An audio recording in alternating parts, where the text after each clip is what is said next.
नमस्कार, मी सविता पाटील.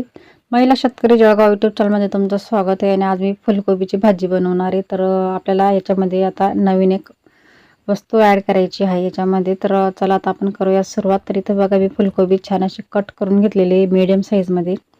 तर आपल्याला आता ही फुलकोबी छान अशी शिजवून घ्यायची. तर मी फुलकोबी अगोदरच धुवून घेतलेली आहे. आता आपल्याला ही फुलकोबी छान अशी शिजवून घ्यायची आहे. तर इकडे पाणी छान असं गरम झालेलं आहे. आता याच्यामध्ये आपण 5 मिनिटासाठी फुलकोबी शिजवून घेऊ. आता याच्यावर आपल्याला झाकण ठेवायचं आहे आणि आता आपण 5 मिनिटानंतरच बघू.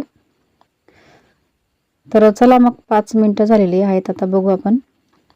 तर फुलकोबी खूप छान अशी शिजलेली बघू शकता तुम्ही. त्याचा कलरच चेंज झालेला आहे. आता आपल्याला पाणी आणि फुलकोबी वेगवेगळं करून घ्यायचं आहे. तर मी इकडे गाळणी घेतलेली आहे आणि ह्या गाळणीमध्ये आपल्याला आता पाणी वेगळं काढून घ्यायचं आहे आणि कोबी वेगळं करून घ्यायची. तर बघू शकता तुम्ही खूपच छान अशी शिजलेली आहे. आता आपण परत फुलकोबीला फोडणी देऊ. आता इकडे कढई छान अशी गरम झालेली आहे. आता याच्यामध्ये आपल्या आवडीनुसार तेल टाकायचं आहे. याच्यामध्ये अर्धा चम्मच जिरं घ्यायचे, लसूण घ्यायचं आहे. लसूण 8-9 पाकळ्या घेतले होते मी, तो असा कट करून घेतलेला आहे. 1 मिनिटासाठी जिरं आणि लसूण छान असं तेलामध्ये फ्राय करून घ्यायचं आहे. तर 1 मिनिट झालेलं आहे. आता आपण याच्यामध्ये मसाले ॲड करून घेऊ. 1 चम्मच कांदा लसूण मसाला घेतलेला आहे, 1 चम्मच काळा मसाला, 1 चम्मच गरम मसाला, थोडीशी हळद पावडर आणि अर्धा चम्मच धना पावडर. आता हे सुद्धा 1 मिनिटासाठी छान असं तेलामध्ये मिक्स करून घ्यायचं आहे. तुम्हाला जर मसाले कट करायचे असेल तर तुम्ही मसाले नाही टाकले तरी चालेल. फक्त लाल तिखटाची जरी भाजी केली तरी चालेल. तर 1 मिनिट झालेलं आहे. आता याच्यामध्ये आपण जी फुलकोबी घेतलेली ती टाकायची आहे आणि 1 मिनिटासाठी छान अशी मिक्स करून घ्यायचे.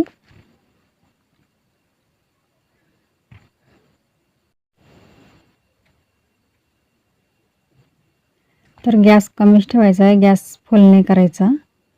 गॅस फुल केल्यामुळे मसाले करपतील. तर छान असं मिक्स झालेले बघू शकता तुम्ही. आता याच्यामध्ये थोडंसं चवीनुसार मीठ टाकायचं आहे. मीठ टाकून परत मी थोडंसं मिक्स करून घेते. तर बघा अशा प्रकारे छान असं मिक्स झालेलं आहे. आता याच्यावर आपल्याला परत झाकण ठेवायचं आहे 1 मिनिटासाठी आणि मसाल्यांमध्ये छान असं शिजवून घ्यायचं 1 मिनिटासाठी. तर 1 मिनिट झालेलं आहे. आता आपण बघू. तर बघू शकता तुम्ही खूपच छान अशी भाजी शिजलेली आहे आणि थोडंसं नॉर्मल पाणी सुटलेलं आहे, कारण आपण मीठ टाकलं आहे. मीठ टाकल्यामुळे पाणी सुटलेलं आहे. आता याच्यातच आपल्याला आता मी जी वस्तू सांगणार होती तर ते आहे बेसन पीठ. तर आपल्याला याच्यात आता बेसन पीठ ॲड करायचं आहे. तर थोडं पीठ टाकायचं, एकदमच नाही टाकायचं. परत थोडंसं टाकते मी आणि आता मिक्स करून घेते. अशा प्रकारे आता मिक्स करायचं आहे. आपल्या आवडीनुसारच टाकायचं आहे. तर मी परत अजून बेसन पीठ ॲड केलेलं आहे बघा. छान असं मिक्स करून घ्यायचं आहे व्यवस्थित.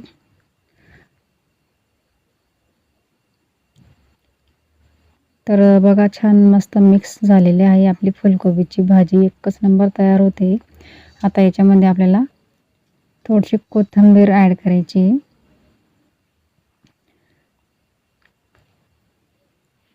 कोथिंबीर टाकलेली आहे आणि आता थोडं मिक्स करून परत मी त्याच्यावर 1 मिनिटासाठी झाकण ठेवते आणि 1 मिनिटामध्ये छान अशी वाफवून घेते. जास्त शिजवायची गरज नाही आहे. तर आता आपण 1 मिनिटानंतरच बघू. तर चला मग आता बघू आपण कशी झाली आपली फुलकोबीची भाजी. तर एकच नंबर झालेली बघू शकता तुम्ही. आता गॅस बंद करायचा आहे. तर बघा छान अशी फुलकोबीची भाजी तयार झालेली आहे. तुम्हाला मी आता एका प्लेटमध्ये काढून दाखवते.